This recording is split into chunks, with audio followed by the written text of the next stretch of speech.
এই মুহূর্তে আপনাদের সামনে উপস্থিত আছেন জাতীয় দলের ক্যাপ্টেন জনাব লিটন কুমার দাস। পরপর দুইটা ম্যাচ হেরে গেছেন, আপনার কাছে কেমন লাগতেছে? অবশ্যই ভালো লাগতেছে, কারণ আপনাদের সাধারণ জনগণের খারাপ লাগবে, আপনারা গালিগালাজ করবেন, আমার কাছে অবশ্যই ভালো লাগতেছে। কোশ্চেন করেন। আপনি কেন খেলেন না?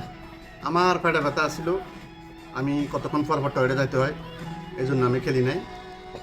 Next question please. দাদা, পরবর্তী প্রশ্ন। বলেন বলেন। আপনারা পরপর দুইটা ম্যাচ হেরে গেলেন, ওকে, এ সম্বন্ধে আপনার অনুভূতি কি? দাদা করে বলছি তোরা একটু ঠেকা ঠেকা খেলা, ঠিক আছে? ম্যাচটা 135 রান বেশি না, কিন্তু গাদারা খালি যা হারাইয়ে, কারণ তার অভ্যাস গালি গালা শুনবে ভাই। Next question please. নেক্সট প্রশ্ন। বলেন। আপনারা আইসিসি ইভেন্ট থেকে কখনো কাপ আনতে পারবেন কিনা?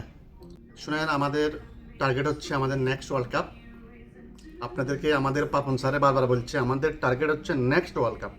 Next question. নেক্সট প্রশ্ন। আপনারা যে এ সমস্ত খেলা খেলতেছেন, আপনাদেরকে বেতন দেওয়া হবে নাকি? বেতন অবশ্যই বেতন দিতে হবে। বেতন না দিলে আমাদের দেখেন, বাংলাদেশে 18 কোটি, ইন্ডিয়া 140 কোটি, তারপরে ধরেন শ্রীলঙ্কাতে অনেক মানুষ, এই সবগুলো মানুষ আমাদেরকে গালিগালাজ দিতেছে।